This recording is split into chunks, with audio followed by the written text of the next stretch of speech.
今年中二級全方位活動日去咗禁區沙頭角考察。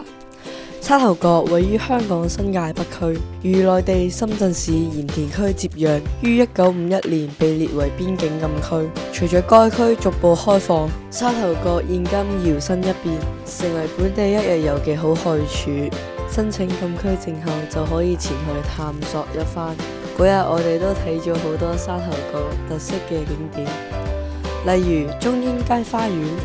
中英街位於邊境交界，地理位置別具意義。中英街花園模仿香港舊式火車站進行設計，嗰度有1:1嘅火車頭模型及復古車站嘅牆身，俾同學盡情打卡。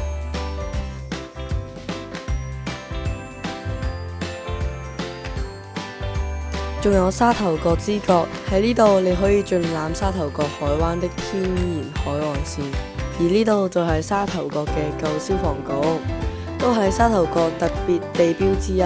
今次沙頭角之旅真係令我大開眼界，原來香港同內地只係一牆之隔。